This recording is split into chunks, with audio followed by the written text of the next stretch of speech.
The term sewing hack gets thrown around quite a lot in this internet world of ours, and most of them are, let's be honest, pretty garbage. So in today's video, I actually have 5 of my best sewing tricks that will actually make your sewing life better. I know because they make my sewing life better.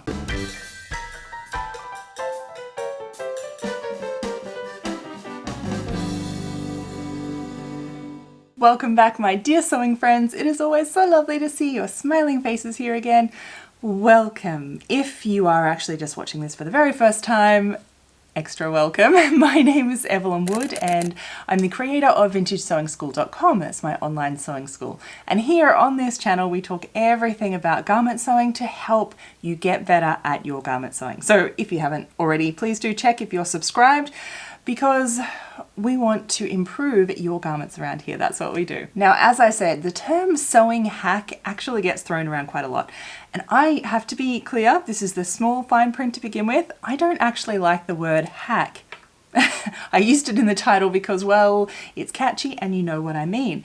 But I think the term hack implies some kind of like shortcut, a cheat's way, something like this. Whereas I don't consider any of these tips, if you will, these hacks actually like that. It's more they're practical, like tips, tricks. Tricks I think is the most appropriate, that you really only learn by word of mouth. So if someone tells you about it, that's how you learn about it. These kinds of tricks that are sort of hidden secrets, if you will. And now you're watching this video, so you are now part of the club and part of our word of mouth sewing system here. So of course, some of you will have heard of all these already, the more experienced of you, and some of you will be hearing about these for the first time. So, which is very exciting. They are all, as I remember, moments when you hear about them, you just think, oh my goodness, what have I been doing this whole time without doing this? I need this in my sewing life. These kinds of tips, that's what we're talking about today. So keep a tally. I'd love to know how many you know. And of course, I always want to hear your best ones at the end as well. And so number 1 is to use spray starch on curling jersey fabric to stop that curl. You know what I mean, right? So on a knit fabric, sometimes you stretch out the end and then you think, oh my goodness, what is this? You can't even see the edges anymore because they just keep curling over. It is an absolute nightmare. I know you know what I mean, because you just think, what am I going to do with this? So spray starch. So you can get it in an aerosol or like a trigger spray. You can get it from the supermarket. It doesn't matter what brand. It's a good old-fashioned starch ironing aid spray. So you just literally, all you need to do is lay out your fabric first. So lay it out, put the curl side usually down so you can fold it out and the resistance will curl flat on the table. And then spray on your spray starch on the edges. Don't be stingy, use enough to make this work. And then what you need to do is just iron it dry. So a nice hot iron, I recommend a pressing cloth, absolutely.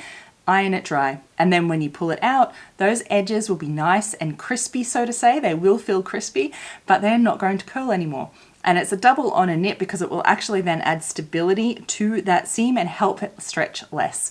So the starch will just wash out in your next wash. So it's nothing permanent, but it will help stop that fabric curling. I know, I could not believe how useful this tip was when I first learned about it. And now starch is absolute key, crucial element in my pressing and my sewing routine, is to keep this on hand for many different reasons. So I know you will help too. If you haven't found that yet, you're welcome. So the next one is to block fuse slippery drapey fabrics instead of piece fusing.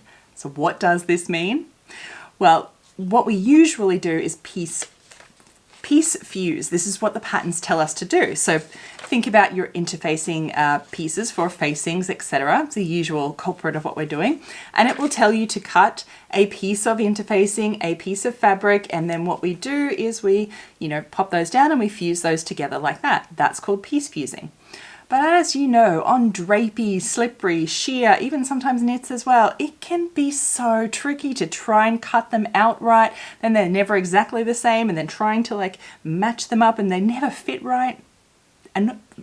can be a nightmare. So the trick is to do what's called block fusing.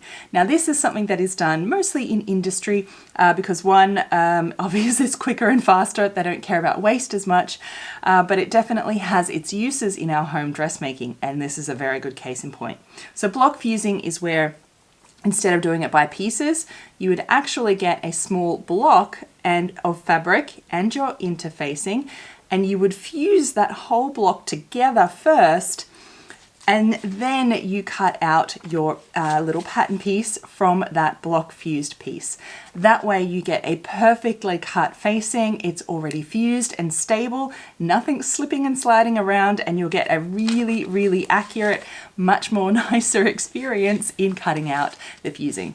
So yes, it does take up more fabric, more fusing, but there are just cases where sometimes you just have to do these types of, use these techniques to get the result that you want. And this is one of them. So I know this is an absolute life changer, this method, and it's something that's not talked about a lot.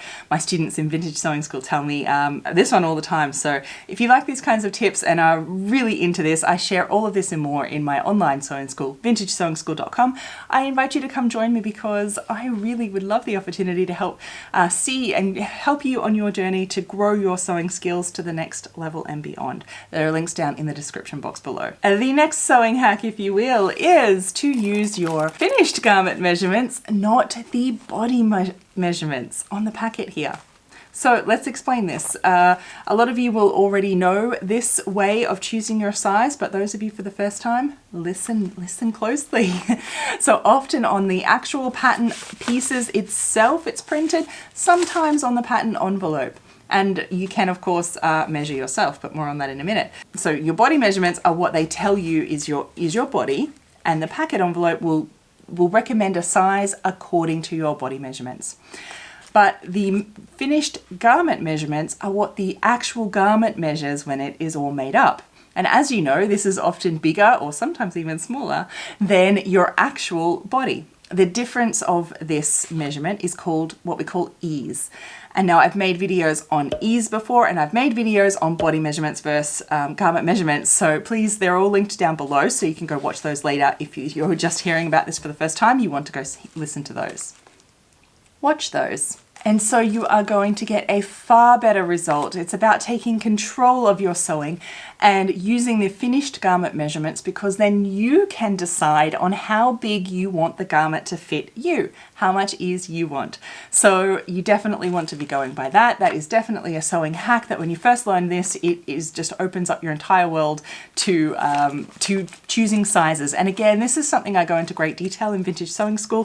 If you want to learn to actually measure the pattern pieces individually on any pattern, that way you can figure out any measurement ever. That's all in Vintage Sewing School if you want there, but I have linked those other videos for you down below too. Promise, if you haven't heard about that yet, it will absolutely change your sewing life. Absolutely.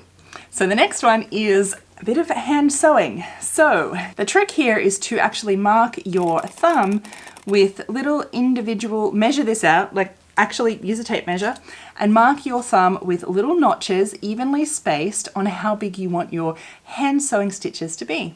Because then as you're sewing, if you're, do this on your left hand if you're right-handed and vice versa, of course, as you are hand sewing, you use this as basically a little measuring tape because you hold it there naturally, and then you have your tape here to mark in each of your stitches so you get really even, neat, beautiful looking stitches that looks like you've been sewing for years and years and years and years, and you absolutely know what you're doing. Meanwhile, all you did was actually just mark it on your thumb to help you get those nice even stitches, so you didn't have to guess. I know, this one is brilliant. This one kind of sits in those viral video type scenarios, but it is so helpful. This is how I was able to get really neat stitches, and it trains you on the stitch width that you want. So just work out how long you want your stitches first, mark it in, and you're all good. You're going to have the most beautiful hem, the next one, I am sure of it. And then, of course, this one I did not believe when I first heard about it. And I can tell you the longest time, no internet, pre-internet, I didn't even know about this. It seems everyone might know about this one now, but is to actually run your thread through beeswax to stop all the thread tangling. I know, it actually works, I promise. So just get a natural beeswax, and what you want to do is run your hand sewing thread. Never use your machine thread for this, but your hand sewing thread. You want to run it through the beeswax. I like to run through once in one direction and then come back in the opposite direction, and then give it a little, might be squeaky, and then it only takes 1 or 2 times through your fabric. It might be a little bit stiff on those first just couple of times, but after that, I promise it actually works. It stops all that thread tangling, it stops you getting knots. It just makes hand sewing so much more pleasurable because you don't get those knots every second time that you try and try and thread through and create a stitch. It is marvelous. I cannot believe I didn't know this one for the longest time. It was an absolute sewing game changer, hand sewing game changer when I discovered this one. So if you haven't heard about that one as well, you are welcome to. So how many of these did you know already? I'd love to hear. And of course, I would really love to hear all of your own. Like, what is your best sewing hack, so to say? Something like this that's not really a hack, but a real trick that just makes sewing life so much better. Leave those comments below, and remember to read and like the ones that you like as well, because it's how word of mouth here is how we're all going to get better at our sewing, and it is how we actually learn these things in the first place. If you enjoyed this video, consider sharing it with someone you know who also is sewing, because 1, it'll help them, and 2, it also helps me and get this content out there. So thank you. And until next time, my sewing friends, happy sewing. Bye.